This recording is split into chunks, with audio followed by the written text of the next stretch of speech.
நம்ம காலனிக்காரங்க ஒரு வருஷம் நியூஸ் ஏதோ இப்ப பேசுற மாதிரியே தானே பேசிட்டு இருப்பாங்க.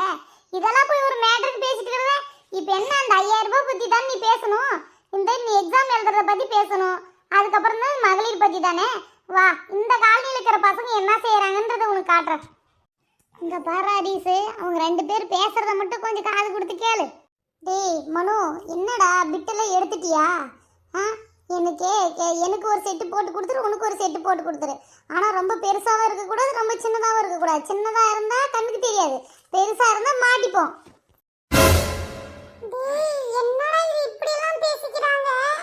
இடி மச்சி ஒன்றும் பேசுவாங்க, காது கொடுத்து கேளு. எல்லாம் எடுத்துட்டேன்டா. எனக்கு ஒரே ஒரு டவுட்டு, இப்போ என்ன இது கெமிஸ்ட்ரியா இல்லை மேக்ஸ் எக்ஸாமா? எனக்கு இதை மட்டும் தெளிவாக சொல்லு.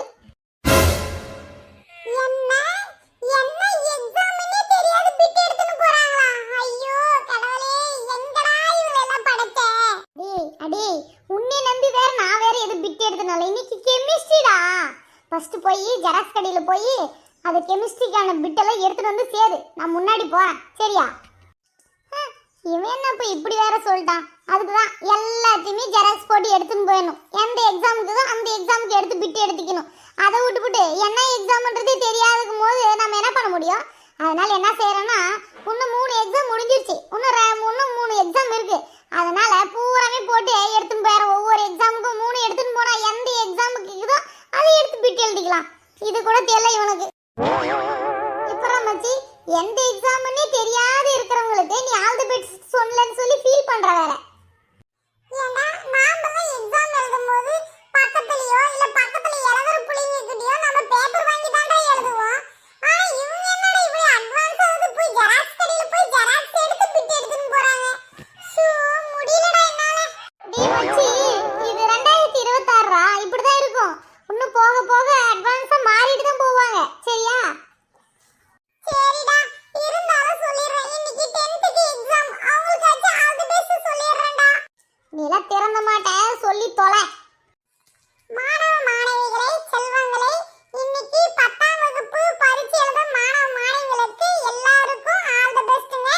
எடுத்த உடனே எக்ஸாம் பேப்பர் அதாவது क्वेश्चन பேப்பரை வாங்கி கடகடன் பார்க்காதீங்க. நீங்க மடமடன் படிச்சதெல்லாம் தடதடன் தவையோடு போயிடும், சரிங்களா? क्वेश्चन பேப்பரை வாங்கும்போது மெதுவா வாங்கி அதாவது படிச்சிருக்கிறத மட்டும் வந்திருக்கிறதெல்லாம் ஃபர்ஸ்ட் ஃபில் அப் பண்ணிடுங்க. அதுக்கப்புறம் வந்து கொஞ்சம் டவுட்டா இருக்கிறதெல்லாம் பின்னாடி எழுதுங்க, சரிங்களா? நீங்க ஃபர்ஸ்ட் தடவையா நீங்க பப்ளிக் பரீட்சை எழுதுறீங்க, அதனால பார்த்து மெதுவா எழுதுங்க. எல்லாருக்கும் ஆல் தி பெஸ்ட். ஆமா ஃப்ரெண்ட், எல்லாருக்குமே ஆல் தி பெஸ்ட். எக்ஸாம் பார்த்து எழுதுங்க, சரிங்களா? நீங்க இப்ப எடுக்கிற மார்க்கை வச்சு தான் +1க்கு என்ன கோர்ஸ் கொடுப்பாங்கன்றதே தெரியும்.